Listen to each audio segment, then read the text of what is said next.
Hello everyone, welcome to Okul India के सबसे affordable learning platform में आप सभी लोगों का एक बार फिर से बहुत बहुत स्वागत है। 27 जुलाई 2026 मंडे यानी सोमवार का दिन और द इंडियन एक्सप्रेस की डेली न्यूज़ एनालिसिस के साथ मैं शांतनु सनवाल एक बार फिर से आपके सामने हाजिर हूँ। तो आज बेसिकली ये 3 आर्टिकल्स जो हैं हम लोग डिस्कस करेंगे, लेकिन इन आर्टिकल्स पर चलने से पहले मैं आप लोगों से एक बार ये रिक्वेस्ट करना चाहता हूँ कि अगर आपको हमारे एफर्ट्स जो हैं वो हेल्पफुल लगते हैं तो आप हमें कुछ ना कुछ अमाउंट कंट्रीब्यूट कर सकते हैं, ठीक है, सो दैट कि हम इस इनिशिएटिव को लंबे समय तक कंटिन्यू रख सकें। चलिए अब हम लोग जो है वो आज के न्यूज़पेपर पर चलते हैं। हालांकि एक आर्टिकल जो है वो कल के न्यूज़पेपर में आया था, संडे के न्यूज़पेपर में, तो उसको भी हम लोग कवर करेंगे। लेकिन फिलहाल यहाँ पर आप देखिए कि यहाँ पर एक हाई पावर्ड टास्क फोर्स बनाया गया है, ठीक है। एक हाई पावर टास्क फोर्स बनाया गया है एग्ज़ाम के रिफॉर्म्स को लेकर, और इस टास्क फोर्स को लीड करेंगे नंदन नीलेकणी। नंदन नीलेकणी आपको नाम याद होगा, जो आधार को लेकर यूआईडीआई बना था उसको भी इन्होंने लीड किया था, ठीक है ना। तो इन्फोसिस के ये को फाउंडर हैं और ये जो पैनल यहाँ पर बनाया जा रहा है इसमें ये 6 लोग रहेंगे, ठीक है। एक नंदन नीलेकणी हैं इन्फोसिस के को फाउंडर जो इस पैनल को लीड करेंगे। इसके बाद एस सोमनाथ हैं, इसरो के एक्स चेयरमैन, वो इस पैनल में शामिल हैं। इसके बाद आईबी के एक्स डायरेक्टर हैं that is Tapan Deka. IIT Madras के डायरेक्टर वी कामाकोटी भी इसमें शामिल हैं। Ex education secretary Anita Karwal and retired IAS officer Amrit Lal Meena, ठीक है। ये 6 लोगों का ये पैनल बनाया गया है और एग्ज़ाम रिफॉर्म्स को लेकर ये कुछ अपनी रिकमेंडेशंस वगैरह देंगे, ठीक है। इसके बाद यहाँ पर एक खबर है कि Rajasthan farmers object to GI tag for Unjha, Gujarat, jeera and सौंफ, ठीक है। तो अभी बेसिकली क्या हुआ है कि गुजरात का एक रीजन है दैट इज ऊंझा, वहाँ के जीरा और सौंफ को जो है वो जीआई टैग मिला है, ठीक है। लेकिन राजस्थान के फार्मर्स ने इसको इसको लेकर ऑब्जेक्शन किया है, क्योंकि उनका कहना है कि ये जो ऊंझा प्लेस है ये सिर्फ एक मार्केट है, ठीक है। यहाँ पर जीरा और सौंफ जो है वो ट्रेड होता है, व्यापार इसका होता है, बिकता खरीदा जाता है। लेकिन ये जो जीरा है या जो ये सौंफ है ये स्पेसिफिकली राजस्थान में ग्रो होता है, ठीक है। तो इसलिए उनका कहना है कि राजस्थान में ये ग्रो होता है और ऊंझा में ग्रो नहीं होता है, तो ऊंझा को इसके लिए जीआई टैग मिलना सही नहीं है, ठीक है। इन्होंने इस बात को लेकर ऑब्जेक्शन किया है, ठीक है। चलो हम लोग आगे बढ़ते हैं। एक्सप्लेन पेज पर 2 आर्टिकल्स हैं वो हम लोग देख लेते हैं, ठीक है। ये है Indus waters treaty, India's plans and Pakistan protest, ठीक है। अभी हमने कुछ दिनों पहले भी इंडस वाटर ट्रीटी को लेकर एक आर्टिकल डिस्कस किया था। तो आज यहाँ पर क्या लिखा गया है देखते हैं। देखो, इंडस वाटर ट्रीटी को लेकर पाकिस्तान पिछले कुछ हफ्तों से इंडिया को जो है वो टारगेट कर रहा है। और इंडस वाटर ट्रीटी आपको पता है कि इंडिया की तरफ से होल्ड पर रखी गई है, एन अबेयंस है, ठीक है। जब पिछले साल पहलगाम अटैक हुआ था उसके बाद से इसको लेकर पाकिस्तान के जो डिफेंस मिनिस्टर हैं, जो रक्षा मंत्री हैं, ख्वाजा आसिफ, उनका ये कहना है कि that his country would not hesitate to go war for its water security, कि उनका देश जो है वो अपनी वाटर सिक्योरिटी के लिए, ठीक है, वॉर तक कर सकता है, ठीक है। वॉर करने से भी वो हिचकिचाएगा या हेजिटेट नहीं करेगा, ऐसा उनका कहना है। इंडियन गवर्नमेंट का जो आर्ग्यूमेंट है, ठीक है, इंडियन गवर्नमेंट हमेशा यही बात कहती है कि blood and water can not flow together, ठीक है। कि जो ये पाकिस्तान की तरफ से क्रॉस बॉर्डर टेररिज्म है या जो सीमा पार आतंकवाद है उसमें हमारे लोगों का खून बहाया जाता है, और पाकिस्तान बदले में ये एक्सपेक्ट कर रहा है कि इंडस का जो वाटर है, ठीक है, वो भी पूरी तरीके से उसको मिलता रहे। तो इंडिया का कहना है कि ब्लड एंड वाटर जो है वो एक साथ नहीं फ्लो कर सकता है।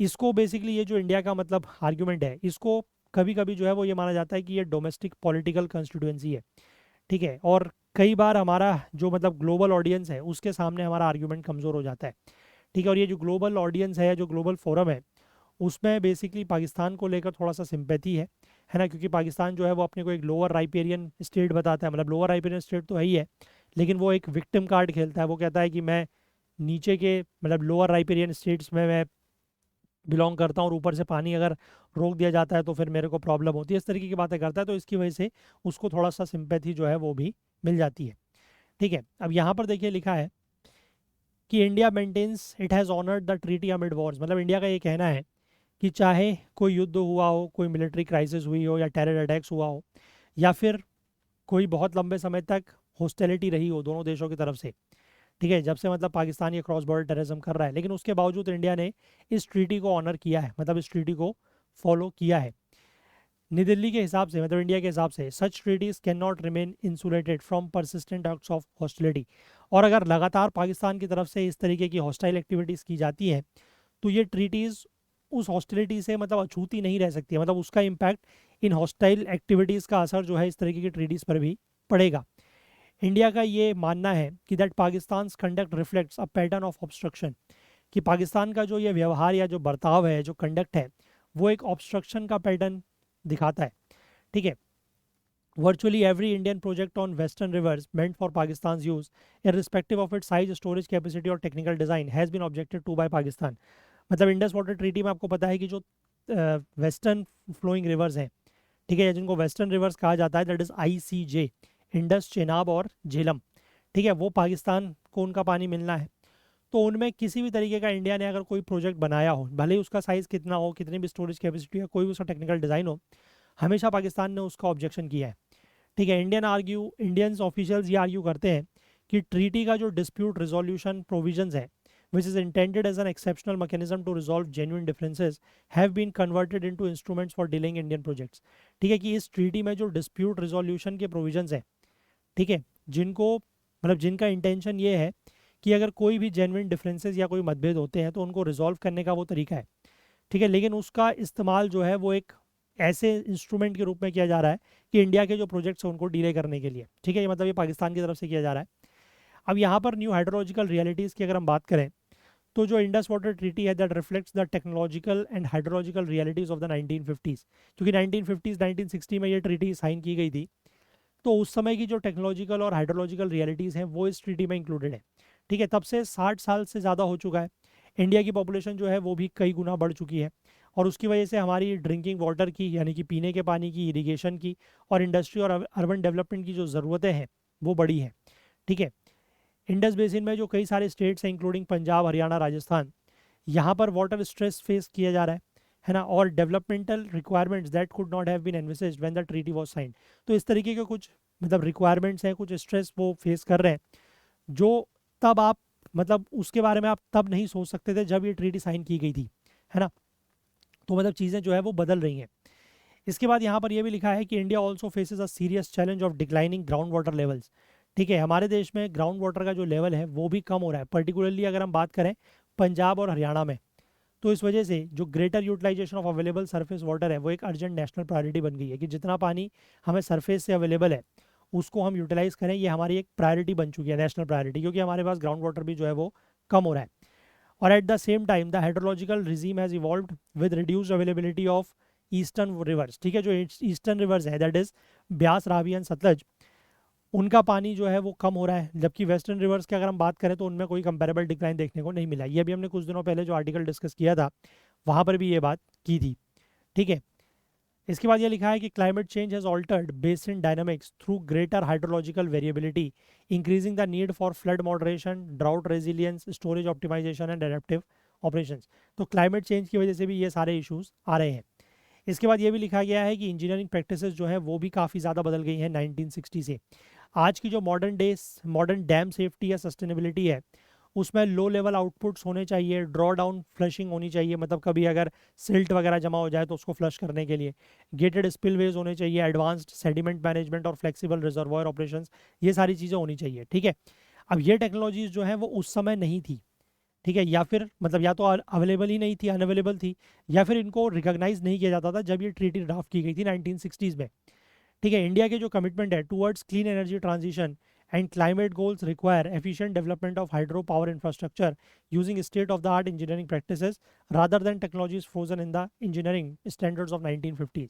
यानी कि इंडिया का जो कमिटमेंट है, ठीक है, क्लीन एनर्जी का ट्रांजिशन की तरफ या क्लाइमेट गोल्स जो है उसको पूरा करने के लिए हमें हाइड्रो पावर इंफ्रास्ट्रक्चर डेवलप करना होगा, काफ़ी एफिशिएंट वाला करना होगा, और वो भी ऐसा मतलब जो आज की आप कह सकते हैं लेटेस्ट इंजीनियरिंग प्रैक्टिसेस है उसके हिसाब से, ना कि उस टेक्नोलॉजी या उस तकनीक के हिसाब से जो 1950s के स्टैंडर्ड्स के अकॉर्डिंग थी। ठीक है, अब IWT जो है, जो इंडस वाटर ट्रीटी है, ये एक्सटेंसिव ऑब्लिगेशंस लगाता है इंडिया के ऊपर concerning the project design, storage limits, spillway configuration, operational procedure and advance information. While Pakistan has built hydropower projects on its rivers, its objects to similar initiatives by India. ठीक है, मतलब India जो है इस तरीके के अगर कुछ भी हाइड्रो पावर प्रोजेक्ट्स लगाता है, पाकिस्तान ने तो कुछ बनाए हैं, लेकिन अगर इंडिया बनाता है तो उसको लेकर ये ऑब्जेक्शन करते हैं। ठीक है, इसके बाद यहाँ पर ये लिखा है पाकिस्तान ने जो बार बार क्लेम किए हैं, ठीक है, मतलब उसकी जो वाटर सिक्योरिटी को, वाटर इनसिक्योरिटी को लेकर जो वो क्लेम करता है कि अगर इंडस वाटर ट्रीटी को सस्पेंड किया जा रहा है तो हमारे वहाँ पानी की कमी वगैरह है, ये वहाँ के जो ऑफिशियल डॉक्यूमेंट्स हैं और पब्लिक स्टेटमेंट्स, उससे ये बात कॉन्ट्राडिक्ट होती है। देखो कैसे, पाकिस्तान का जो नेशनल वाटर पॉलिसी है वो ये कहता है कि approximately 35 million acre feet of water flows annually into the Arabian Sea without productive utilisation, कि इतना पानी जो है वो तो अरेबियन सी में बिना किसी प्रोडक्टिव यूज़ के ही बह जाता है। ठीक है, और उसमें ये लिखा हुआ है कि it records that nearly 30 to 40% of canal water is lost during conveyance with barely 58 MAF ultimately reaching farms out of more than 100 MAF diverted through the canal system। मतलब 100 मिलियन एकड़ फुट जो पानी वहाँ से निकलता है, ठीक है, मतलब जो उन्होंने कैनाल सिस्टम में डेवलप डाइवर्ट किया हुआ है उसमें से भी फार्म्स में सिर्फ इतना ही पहुँच रहा है। मतलब आप ये समझिए कि इनका जो वाटर मैनेजमेंट है वो कितना ख़राब है। ठीक है, तो ये जो फिगर्स हैं ये बताती हैं कि पाकिस्तान का जो प्रिंसिपल चैलेंज है वो अपस्ट्रीम वाटर की अवेलेबिलिटी नहीं है, बल्कि क्या है, इनएफिशिएंट वाटर मैनेजमेंट है ना। वही मैं बता रहा हूँ, क्रोनिक कैनाल सीपेज, यानी कि कैनाल्स में जो पानी है वो सीप कर रहा है। ठीक है, इनका जो इरिगेशन इंफ्रास्ट्रक्चर है वो काफ़ी पुराना हो चुका है, इनकी जो स्टोरेज कैपेसिटी है वो भी सही नहीं है, एडिक्वेट नहीं है, इरिगेशन एफिशिएंसी ख़राब है। ठीक है, मॉडर्नाइजेशन डिलेड हो रहा है, इनएफिशिएंट क्रॉपिंग पैटर्न है, तो इसकी वजह से पाकिस्तान की जो कल्चरल प्रोडक्टिविटी है वो अफेक्ट हो रही है। These are domestic governance and infrastructure issues that cannot reasonably be attributed to India's hydropower projects। और ये उसके खुद के गवर्नेंस और इंफ्रास्ट्रक्चर के इश्यूज हैं, तो जिसकी जिम्मेदारी वो ये नहीं कह सकता कि इंडिया ने जो हाइड्रो पावर प्रोजेक्ट्स बनाए हैं उसकी वजह से हमारे वहाँ पानी कम आ रहा है। भाई पानी तो आ ही रहा है, तुम उसका इस्तेमाल ही नहीं कर पा रहे हो सही से, है ना। इसके बाद कुछ पाकिस्तानी सीनियर पाकिस्तानी लीडर्स हैं, उन्होंने भी इस बात को पब्लिकली एक्नॉलेज किया है। फॉर्मर फॉरेन मिनिस्टर हैं शाह मकसूद कुरैशी, महमूद कुरैशी, उनका कहना है कि Pakistan water shortages arise primarily from internal mismanagement rather than any diversion by India. तो ये खुद इस बात को मान रहे हैं कि पाकिस्तान में जो पानी की कमी या शॉर्टेज हो रही है वो उनके इंटरनल मिसमैनेजमेंट की वजह से है, ना कि जो इंडिया की कुछ अगर प्रोजेक्ट वगैरह बनाए हैं उससे कुछ थोड़ा बहुत पानी डाइवर्ट हो रहा है उसकी वजह से नहीं है। ठीक है, इसके बाद यहाँ पर Pakistan has also attempted to portray fluctuations in the Chenab River as evidence of hostile manipulation। ठीक है, जो चेनाब रिवर में थोड़ा सा इन फ्लक्चुएशंस हुए हैं उसको भी ये कहने, मतलब इन्होंने इस तरीके का यूज़ किया है कि ये एक मैनिपुलेशन किया जा रहा है। लेकिन ऑफिशियल्स का ये कहना है कि this ignores both hydrological realities and established operational practices of run of the river hydro power projects, क्योंकि इंडिया जो है वो run of the river hydro power project जो है वो ऑपरेट कर सकती है। ठीक है, रिवर जो है दैट फ्लोज, ये मतलब चेनाब रिवर की बात हो रही है, that flows at downstream location such as Marala are influenced by seasonal snowmelt in the Himalayas. ठीक है, अब जब मतलब हिमालय, क्योंकि ये एक हिमालयन रिवर है तो वहाँ पर अगर कभी बर्फ़ वगैरह पिघलेगी तो बारिश, मतलब उस नदी में पानी ज़्यादा होगा, और कभी अगर बर्फ़ वगैरह नहीं पिघलेगी सर्दियों के समय में तो पानी कम होगा। ठीक है, अब यही यहाँ पर लिखा हुआ है कि वेरिएशन इन विंटर स्नोफॉल। ठीक है, विंटर स्नोफॉल में अगर वेरिएशन है, अगर पिघलने में बर्फ़ टाइम लग रहा है, डिले हो रहा है, और cooler spring temperatures naturally affect early season discharge level. तो ऑब्वियस सी बात है कि अब मान लीजिए अगर स्प्रिंग टेम्परेचर बहुत ज़्यादा नहीं है तो बर्फ़ कम पिघलेगी, है ना। बर्फ़ अगर देर में पिघल रही है या विंटर स्नोफॉल ज़्यादा हुई है जो भी है, तो उससे क्या होगा कि मतलब गर्मी के सीज़न की जब शुरुआत होगी तो डिस्चार्ज लेवल कम होंगे।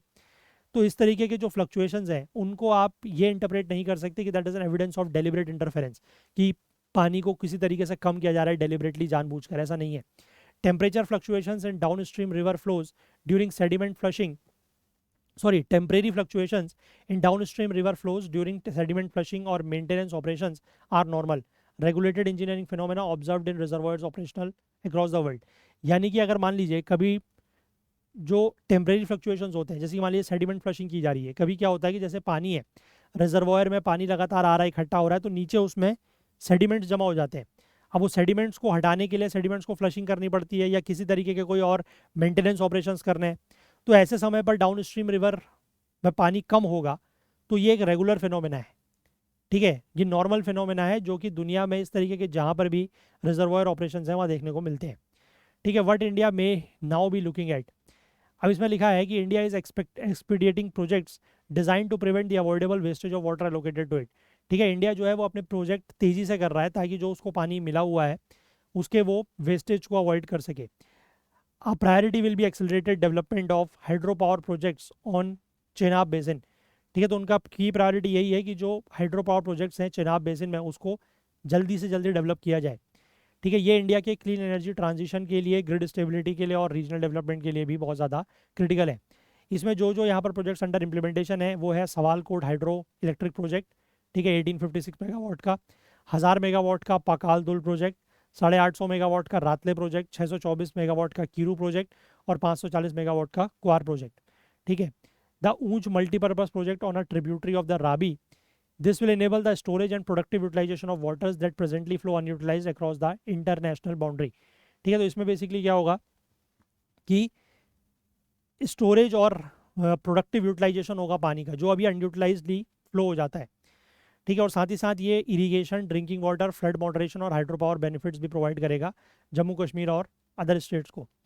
इसके बाद फ्लशिंग रिजर्वायर्स की अगर हम बात करें तो India will also restore the efficiency and sustainability of existing hydro power projects through modern reservoir and sediment management practices. क्योंकि हमारे जो एग्जिस्टिंग हाइड्रो पावर प्रोजेक्ट्स हैं उनकी भी एफिशिएंसी और सस्टेनेबिलिटी को क्या करेंगे, रिस्टोर करेंगे, है ना. और वो कैसे किया जाएगा, मॉडर्न जो रिजर्वायर मैनेजमेंट प्रैक्टिसेस हैं या सेडिमेंट मैनेजमेंट प्रैक्टिसेस हैं उनसे. कई दशकों तक essential management measures such as sediment flushing and operation of low level outlets were either delayed or constrained because of persistent objections from Pakistan despite these being internationally accepted engineering practices. ठीक है, मतलब इस तरीके के हम sediment flushing वगैरह नहीं कर पाए हैं क्योंकि पाकिस्तान उसका ऑब्जेक्शन करता है. हालांकि इस तरीके की जो प्रैक्टिसेस हैं वो इंटरनेशनली एक्सेप्टेड है. जैसे यहाँ पर ये सलाल हाइड्रो इलेक्ट्रिक प्रोजेक्ट का बात बताई है इन्होंने कि इसकी जो ग्रॉस स्टोरेज कैपेसिटी है वो लगभग 284 मिलियन क्यूबिक मीटर्स की है. ठीक है, the project had to plug its low level sediment outlets following Pakistan objective. ठीक है, लेकिन पाकिस्तान ने जो ऑब्जेक्शंस किए उसके बाद इसका जो लो लेवल सेडिमेंट आउटलेट था उसको इन्होंने बंद करना पड़ा. ठीक है, सेडिमेंट आउटलेट मतलब जहाँ से सेडिमेंट अगर जमा हो जाता है तो उसको निकाल लिया जाता है बाहर. तो इससे बेसिकली हुआ क्या कि जो रिजर्वायर है उसमें सिल्ट जमा होनी शुरू हो गई और उसकी जो इफेक्टिव स्टोरेज है वो काफ़ी कम हो गई, है ना. तो ये प्रॉब्लम्स होती हैं. तो अब इस तरीके की चीज़ें करने में भी पाकिस्तान जो है वो ऑब्जेक्शंस करता है. तो लेट अस से what happens in the future. ठीक है, ये बात आपको समझ में आई. इसके बाद हम यहाँ पर एक आर्टिकल और डिस्कस कर रहे हैं कि why Assam is experiencing unprecedented flooding this year. कि इस साल आसाम में इतनी ज़्यादा बाढ़ क्यों आ रही है. ठीक है, देखो ये बताया गया है कि एक हफ्ते में लगभग 66 लोगों की लाइफ ज़िंदगी जा चुकी है और 7 लाख के आसपास लोग जो है प्रभावित हुए हैं. ठीक है, और गवर्नमेंट जो है वो कई हज़ारों लोगों तक पहुंचने में स्ट्रगल कर रही है क्योंकि आसाम में जो है वो बहुत ज़्यादा बाढ़ अभी देखने को मिल रही है. और लोग जो 3 सबसे ज़्यादा प्रभावित जो ज़िले हैं आसाम के, that is upper Assam district of Sivasagar, Charaideo and Jorhat. ठीक है, यहाँ के लोगों का कहना है कि इन्होंने इस तरीके की बाढ़ इससे पहले अपने जीवन में कभी भी नहीं देखी है. ठीक है, फ्लड वाटर जो है वो क्रिटिकल लेवल पर पहुँचता है 19 जुलाई को और उसके बाद फिर लगातार तेज़ी से फैलना शुरू करता है. ठीक है, जब अपने फ्लड्स अपने हाइट पर थी, मतलब अपने पीक पर थी, तो लगभग 7 लाख के आसपास लोग जो हैं वो प्रभावित थे और लगभग 1,15,000 के आसपास जो हैं वो राहत शिविरों में, रिलीफ कैंप्स में चले गए थे. अब फ्लड वाटर जो है वो धीमे धीमे कम हो रहा है और लगभग जो टोटल पॉपुलेशन अभी भी अफेक्टेड है वो 6.5 लाख के आसपास है अक्रॉस 810 विलेजेस इन 10 डिस्ट्रिक्ट्स. ठीक है, इसको लेकर जो वहाँ के मुख्यमंत्री हैं हिमंता बिस्वा शर्मा, उनका कहना है कि government had been unable to reach parts of Sivasagar district even after the water levels are come down. कि पानी का स्तर कम होने के बावजूद वहाँ पर कुछ ऐसे हिस्से हैं इस शिवसागर डिस्ट्रिक्ट के जहाँ तक सरकार नहीं पहुँच पा रही है. इनका कहना था कि was because of receding flood waters living behind layers of sediment several feet high. तो पानी तो बेसिकली रिसीड कर रहा है, मतलब कम हो रहा है पानी का लेवल, लेकिन फिर भी सेडिमेंट्स की लेयर बनी हुई है कई फुट ऊंची, इसलिए वो वहाँ पर नहीं पहुँच पा रहे. ठीक है, through the course of the week कई सारी रिवर्स हैं जैसे कि दिखाओ, धनसिरी, दिसांग, जांजी एंड दरिका, ये ब्रह्मपुत्र की ट्रिब्यूटरीज हैं जो इस बेल्ट में फ्लो करती हैं. ये कई सारी नदियाँ जो हैं वो अपने खतरे के निशान से ऊपर यानी कि डेंजर लेवल से ऊपर फ्लो कर रही हैं.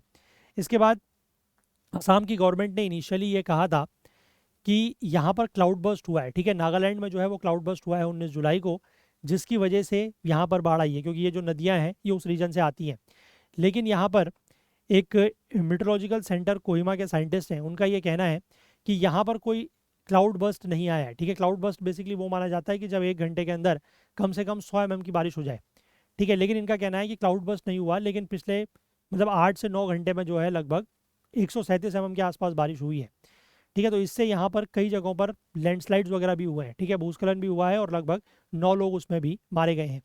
इसके बाद ये बताया है कि जो रेनफॉल यहाँ पर 18 और 19 जुलाई को हुई है 3 नागालैंड डिस्ट्रिक्ट्स और आसाम के चराईदेव डिस्ट्रिक्ट में, वो नॉर्मल लेवल से ज़्यादा थी.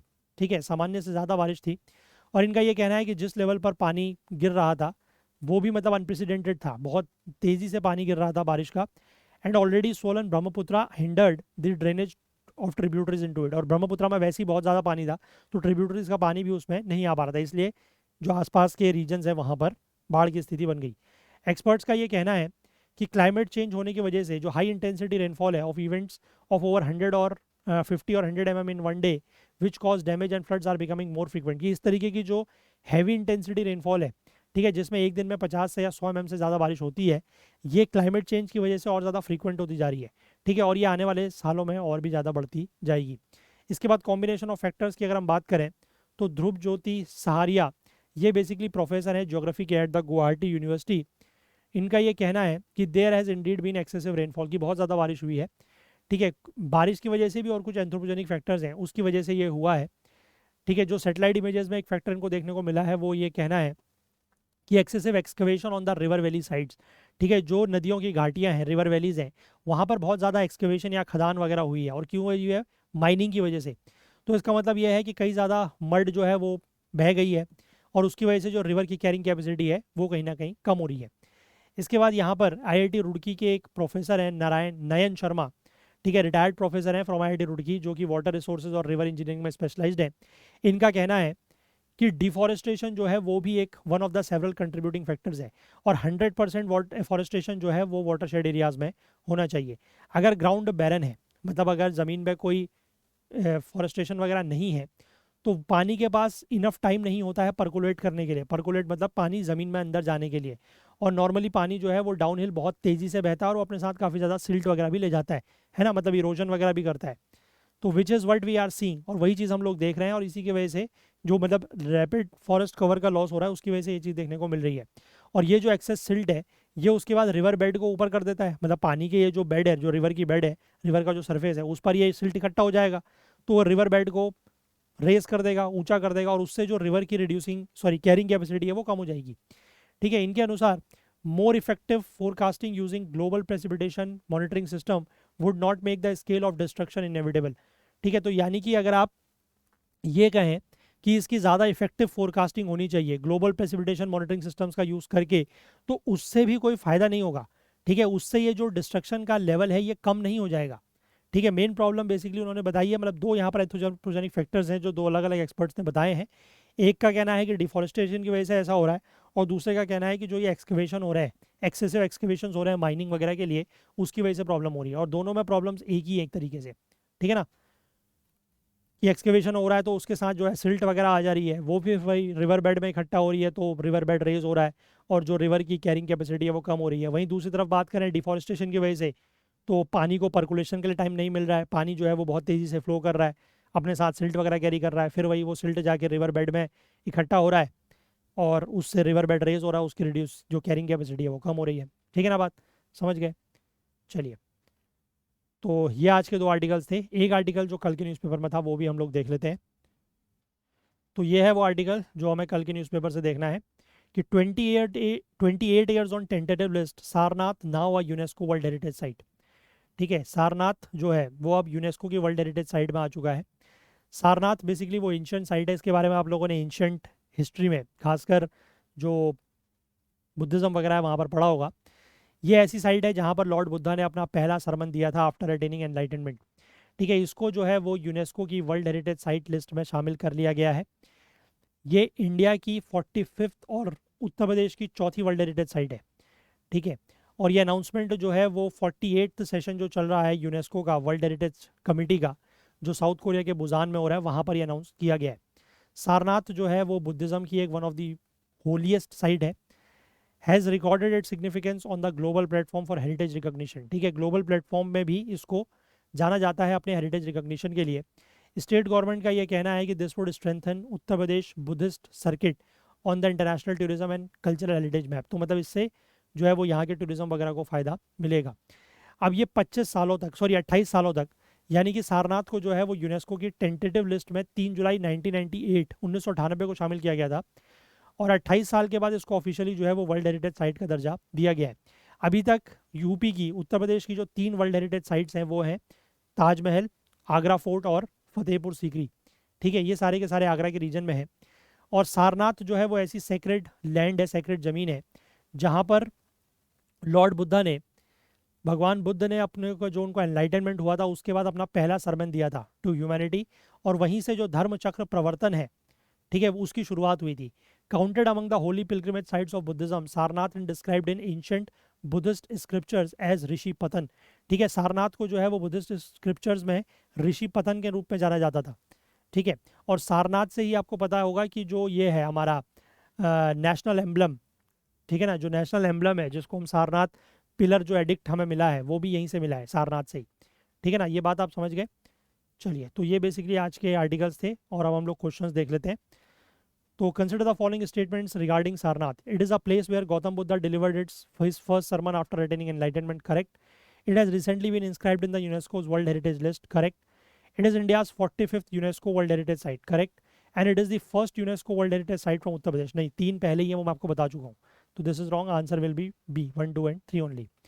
With reference to Indus Waters Treaty, consider the following statements. The treaty allocates the 3 eastern rivers to India and 3 western rivers to Pakistan. Yes, 3 eastern river जो इंडिया को है दैट इज BRS से note आप इसको याद रख सकते हैं, that is Beas, Ravi and Sutlej. और वेस्टर्न रिवर जो पाकिस्तान को अलॉट हुई है that is ICJ, Indus, Chenab and Jhelum. India is prohibited from constructing any hydro power projects on western rivers. नहीं, प्रोहिबिटेड नहीं है, ठीक है, मतलब पानी वगैरह नहीं रोक सकते हैं, run of the river projects बना सकते हैं, तो प्रोहिबिट नहीं है। The treaty is often regarded as the most generous water sharing agreements accepted by an upper riparian state. Yes, इसको एक ऐसी ट्रीटी माना जाता है कि जो most generous water sharing agreement है जिसको किसी भी अपर राइपन स्टेट ने एक्सेप्ट किया हो। तो this is correct, answer will B 1 and 2 only. ठीक है, तो जाने से पहले मैं आपसे फिर से एक बार रिक्वेस्ट करना चाहूँगा कि अगर आपको हमारे एफर्ट्स जो हैं वो किसी भी तरीके से हेल्पफुल लग रहे हैं तो आप हमें कुछ ना कुछ अमाउंट कंट्रीब्यूट कर सकते हैं। ठीक है, चलिए, तो आज का सेशन हम इतना ही रखेंगे और कल को फिर से होगी मुलाकात। तब तक के लिए अपना बहुत बहुत ध्यान रखें, और अगर आपको वीडियोस पसंद आ रहे हैं तो लाइक शेयर ज़रूर करें, चैनल को सब्सक्राइब नहीं किया है तो वो भी ज़रूर करें। तो चलिए, thank you, have a nice day, bye bye.